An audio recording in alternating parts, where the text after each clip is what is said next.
Olá você, bom dia, graça e paz da parte de Jesus Cristo nosso Senhor. Mais uma vez nós nos colocamos aqui nas redes sociais para mais um momento de reflexão baseado na palavra de Deus, esperando que Deus possa estar falando ao seu coração, que Deus nos use como instrumento para a sua palavra. Tem gente querida hoje fazendo aniversário. Uma delas é a pastora Sidney Esteves, lá de Itu. Nós mandamos esse grande abraço para você, Sidney, que Deus abençoe o seu ministério aí e que esta data se repita ainda por muitos anos, não é?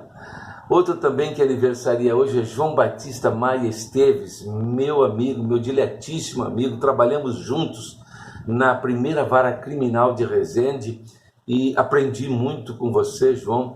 E daqui nós mandamos um abraço rogando que Deus abençoe sua vida, sua esposa, filho e, enfim, toda a sua família, né? E continue trabalhando para o bem do judiciário brasileiro. Amanhã faz aniversário o reverendo Ismael Devidê. Reverendo Ismael Devidê, ele é sogro do meu sobrinho, pastor João Haroldo Bertrand, e ele hoje está trabalhando na implantação de unidades da Unicesumar, aquela universidade, a conhecida universidade lá de Maringá. Daqui mandamos esse grande abraço para o reverendo Ismael Devidê. Normalmente ouvimos música boa e hoje para mim é excelente, é um dos cânticos que eu mais aprecio, um daqueles que a gente coloca para tocar ou para cantar na igreja quase todo domingo, se pudesse, não é? Então nós vamos ouvir hoje o cântico Vim para Adorar-te, com Felipe e Mariana Valadão, uma interpretação belíssima desse cântico. Vamos lá? Cantar junto, né?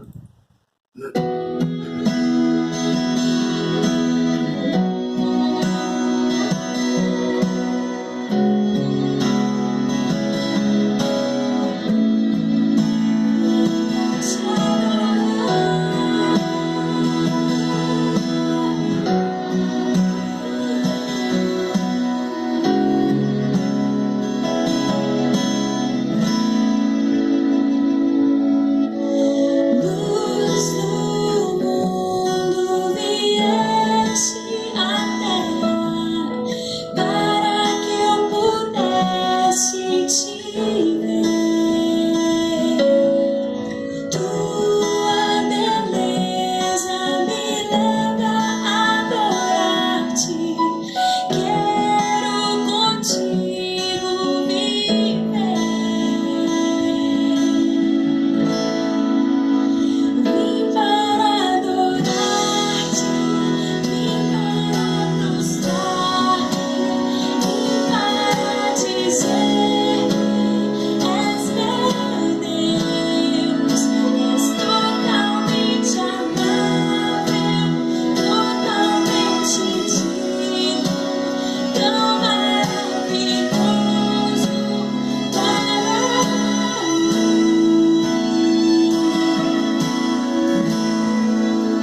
Muito bom, muito bom. Excelente louvor de Mariana Valadão e seu esposo Felipe, né? Há um texto de Romanos 8, 14 e 15, entre vários textos da Bíblia que falam sobre identidade, eu gosto muito desse. Nós vamos falar sobre crise de identidade que muitas vezes nós vivemos e a sociedade vive hoje. Romanos 8, 14 e 15 diz: porque todos os que são guiados pelo Espírito de Deus são filhos de Deus. Pois vocês não receberam um espírito que os escravize para novamente temerem, mas receberam o Espírito que os torna filhos por adoção, por meio do qual clamamos Abba, Pai. Um dos documentos mais importantes para todos nós, não é só no Brasil, no mundo inteiro, é o documento que confere a nossa identidade.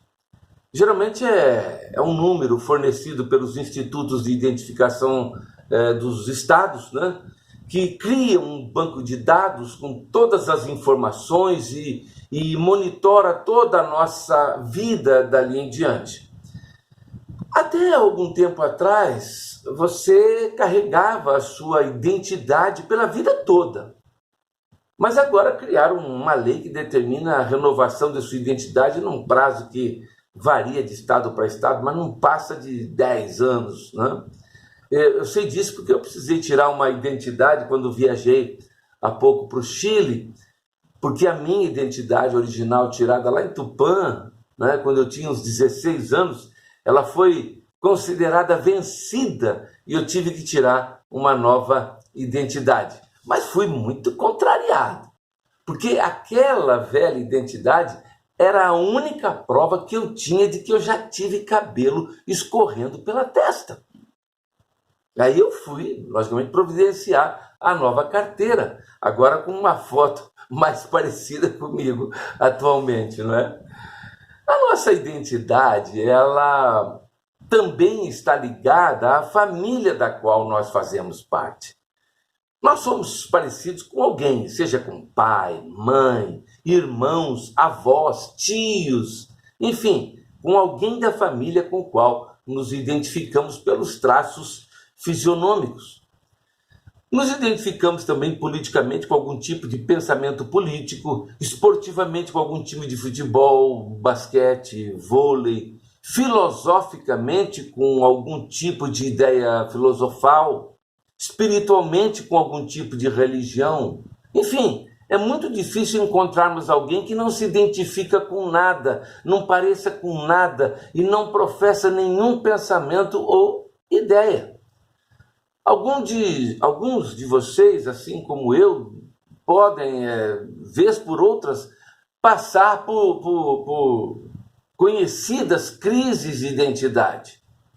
É aquele sentimento de inadequação, tristeza, insatisfação pelo que fomos, pelo que nós somos ou nos tornamos.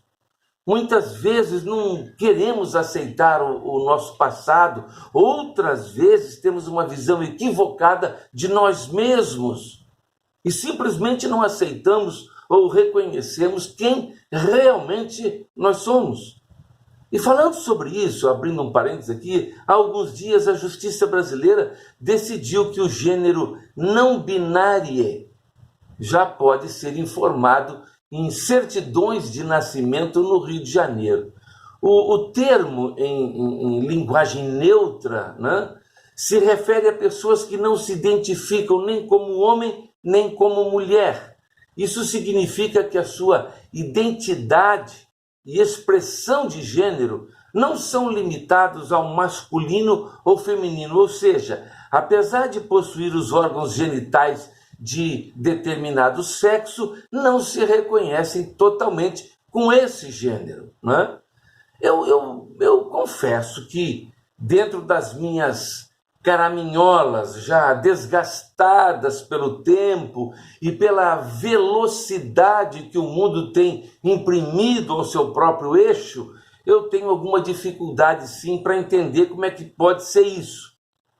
Eu quero deixar bem claro que a minha fala aqui não representa qualquer exorcecismo, que é a palavra que designa a discriminação ou preconceito contra pessoas tidas como não binárias. Mas o fato é que para nós, que já estamos próximos do vencimento do prazo de validade, desde que o mundo é mundo, e isso já faz algum tempo, macho é macho, fêmea é fêmea, com todas as características biológicas, sejam as visíveis externas ou as não visíveis internas.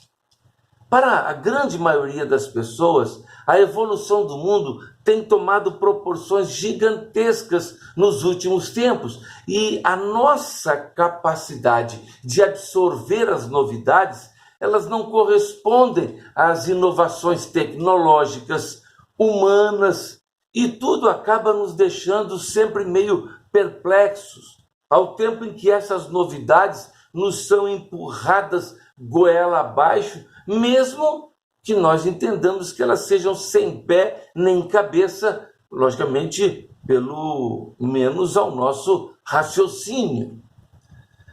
E o mundo, com certeza, está mais acelerado do que nunca. Thomas Friedman, colunista do New York Times, ele defendeu uma tese de que há 3 acelerações que explicam o mundo hoje. Eu vou tentar descrevê-lo rapidamente para vocês. Primeiro, que é o das mudanças climáticas. Depois, o mercado. E a que ele chama de lei de Moore, que dita a capacidade dos computadores, que ele dobra, vamos dizer assim, essa capacidade a cada 2 anos. Essas 3 acelerações, elas estão interagindo, mudando o mundo em 5 áreas: a política, a geopolítica, mercado de trabalho, ética e comunidade.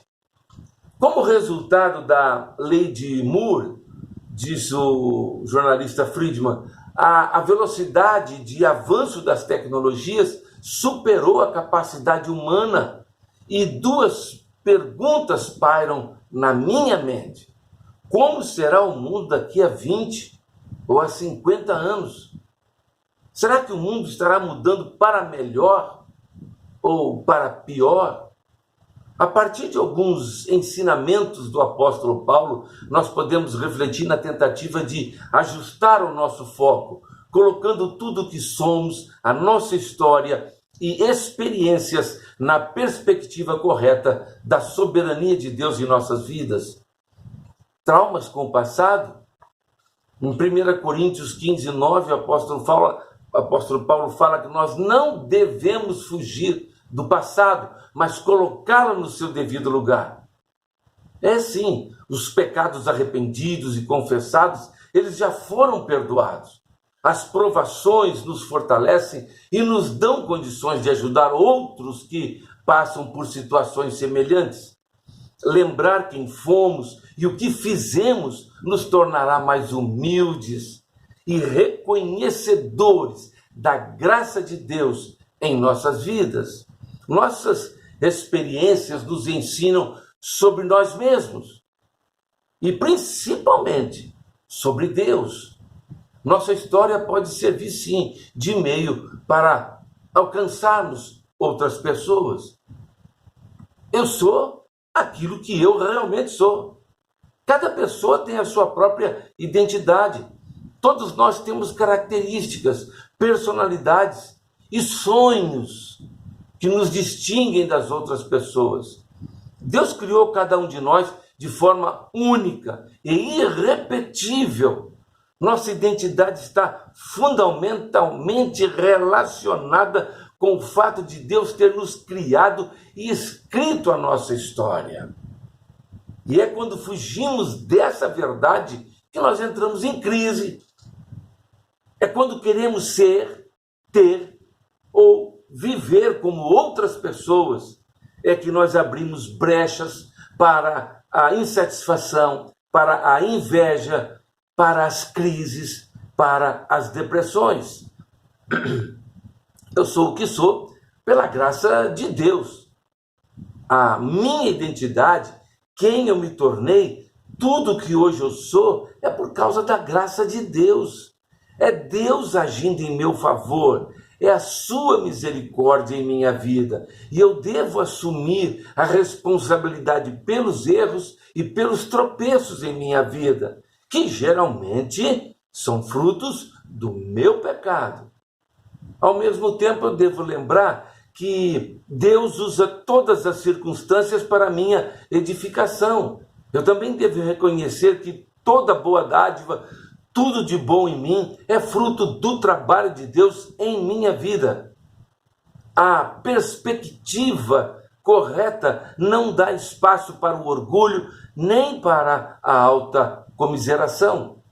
O texto de 1 Timóteo 1,15 nos dá a convicção de pecado, dizendo, dos quais eu sou o principal. E não adianta mascarar a realidade. Muita gente vive uma vida de fachada, tentando esconder seus pecados ao invés de tratá-los. Vivem sufocadas, escravizadas pela necessidade equivocada de uma aparência de perfeição, lógico, e a qual só alcançaremos na glória. Paulo reconhecia a sua condição de pecador, dos quais ele se dizia o principal. Precisamos reconhecer essa nossa condição de pecadores, pecadores arrependidos, que buscam a cada dia, com a ajuda do Espírito Santo, a santificação, e a cada dia parecermos cada vez mais com o Pai Eterno. Não é? Aqui fica um abraço de quem precisa reconhecer que tudo de bom que há em mim é fruto da graça de Cristo. Vamos orar? Pai de amor, de infinita bondade, nós nos encontramos, ó Deus, na Tua presença no início desta semana, ó Deus, primeiramente para Te magnificar na beleza da Tua santidade e agradecer, ó Deus, pelas bênçãos incontáveis que Tu tens dispensado sobre a nossa vida. Ó Pai amado, abençoa-nos naquilo que diz respeito à Tua vontade soberana sobre cada um de nós, fazendo com que possamos cumprir todos os propósitos que Tu tens como desígnio para as nossas vidas. Ó Pai amado, acampa sempre os Teus anjos sobre as nossas vidas, ó Deus, aplana os nossos caminhos, vai em todas as circunstâncias, ó Pai, com seus anjos à nossa frente, para que em tudo a nossa caminhada seja tranquila neste mundo, seja de paz, de tranquilidade e de vitórias, para as quais nós dedicamos, ó Deus, para a honra e glória do Teu santo e bendito nome. Guarda a Tua igreja, guarda os nossos amigos que nos ouvem, os nossos aniversariantes, enfim, ó Deus, os nossos queridos também, onde quer que eles se encontrem. Tua mão poderosa nos conduza sempre, sempre, cada vez mais. Ó Deus, ouve a nossa oração, perdoa sim os nossos pecados, porque oramos em o nome de Jesus, o Teu Filho amado. Amém, amém. Uma boa semana para você, que Deus o abençoe sobremaneira. Amém?